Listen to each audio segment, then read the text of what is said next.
ফিলিস্তিন ইস্যু আজকের বিশ্ব রাজনীতিতে অন্যতম স্পর্শকাতর বিষয়। যুগের পর যুগ ধরে ফিলিস্তিন জনগণ নিজেদের মাতৃভূমি রক্ষায় লড়াই চালিয়ে যাচ্ছে, যেখানে ইসরায়েলি দখলদারিত্ব, আন্তর্জাতিক রাজনীতি ও কূটনৈতিক টানাপোড়েন জড়িয়ে আছে।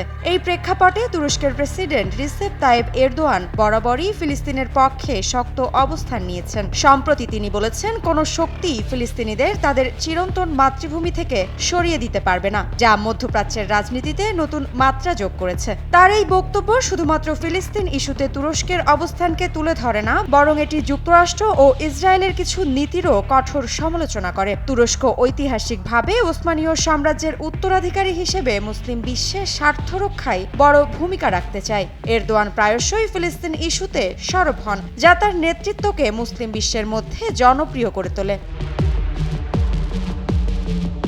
তুরস্ক ও ইসরায়েলের সম্পর্ক বরাবরই টানাপোড়েনপূর্ণ, বিশেষ করে 2010 সালে গাজা অভিমুখী মাভি মারমারা ত্রাণবাহী জাহাজে ইসরায়েলের হামলার পর থেকে। তবে সাম্প্রতিক বছরগুলোতে ইসরায়েলের সাথে তুরস্কের সম্পর্ক কিছুটা স্বাভাবিক হলেও ফিলিস্তিন ইস্যুতে তুরস্ক আবার কঠোর অবস্থানে ফিরে যাচ্ছে। এরদোয়ানের এই বক্তব্য ইসরায়েলের সাথে তুরস্কের কূটনৈতিক উত্তেজনা আরও বাড়াতে পারে বলে মনে করছেন আন্তর্জাতিক সম্পর্ক বিশ্লেষকরা।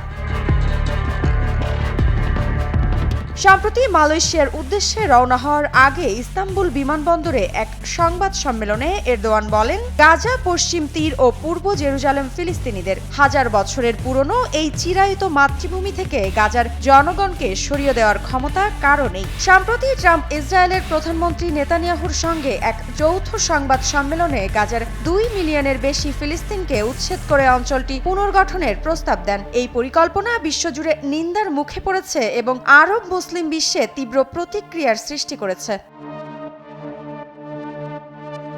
এরদোয়ান ট্রাম্পের প্রস্তাবকে মূল্যহীন হিসেবে আখ্যা দিয়েছেন। তিনি বলেন, জায়নাবাদী নেতৃত্বের চাপে মার্কিন প্রশাসনের দেওয়া গাজা প্রস্তাবের কোনো গুরুত্ব নেই। এর আগে তুরস্কের পররাষ্ট্রমন্ত্রী হাকান ফিদান ফিলিস্তিনি টেলিভিশনকে দেওয়া এক সাক্ষাৎকারে গাজাবাসীদের জোরপূর্বক উচ্ছেদের সম্ভাবনা নাকচ করে দেন। তিনি বলেন, ফিলিস্তিনিদের উচ্ছেদ কোনোভাবেই গ্রহণযোগ্য নয়।